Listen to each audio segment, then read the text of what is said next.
To do a fair evaluation for any motorcycle, you need to take it to where the bike was intended to be used. And there's no place better to test the Royal Enfield Himalayan than in the Himalayas.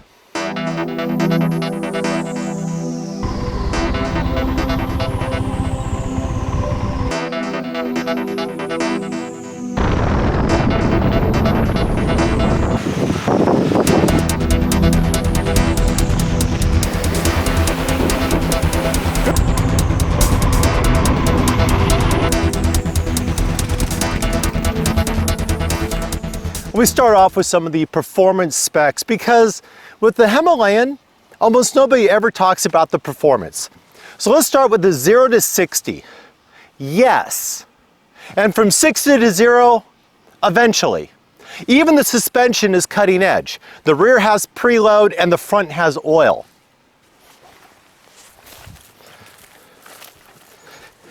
Even the motor is just filled and packed with cutting technology.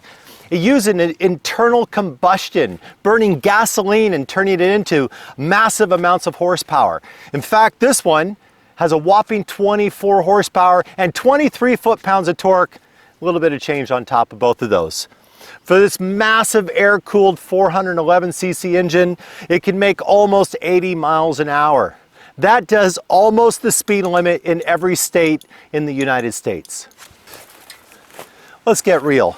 If you're buying a Himalayan, you're not offended by anything I've just said. You already know this is true. This is not a bike you're buying because it's cutting edge technology, because of its big horsepower, because of its renowned reliability, because none of that is true.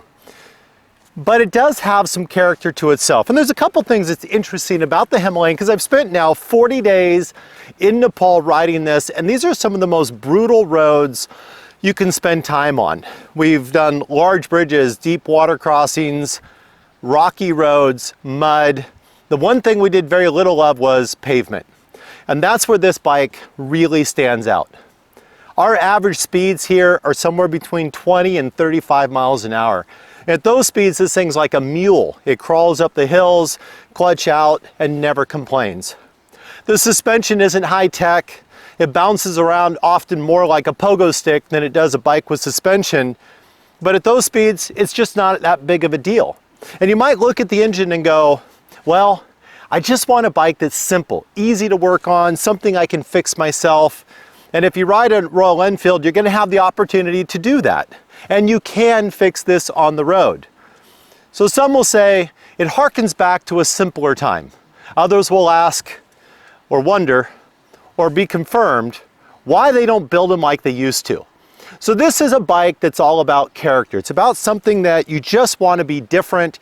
It's cheap, it's inexpensive. In the US, it's only about $5,000 brand new. A couple of tips for you if you do buy one of these. Don't ever be in a hurry. Take your time, enjoy it. Enjoy the scenery, enjoy the roads, because you're going to need to. This bike isn't going to go real fast. But it does slow you down and give you the opportunity to appreciate what's around you.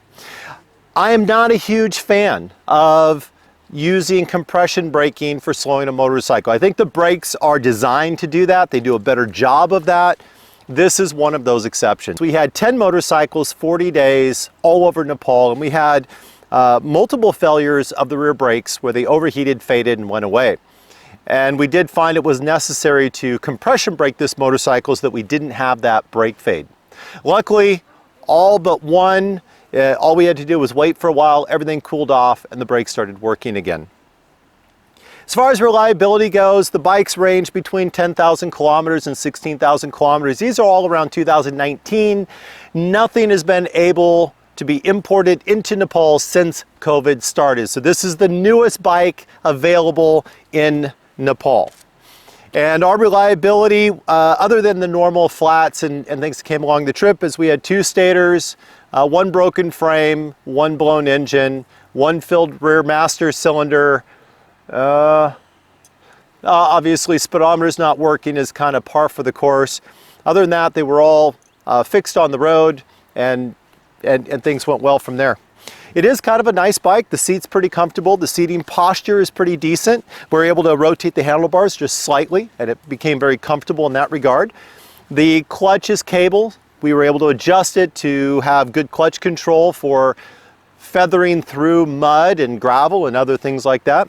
Overall, if you want a bike with character that is cheap, that is simple to work on, the Himalayan may just be your bike.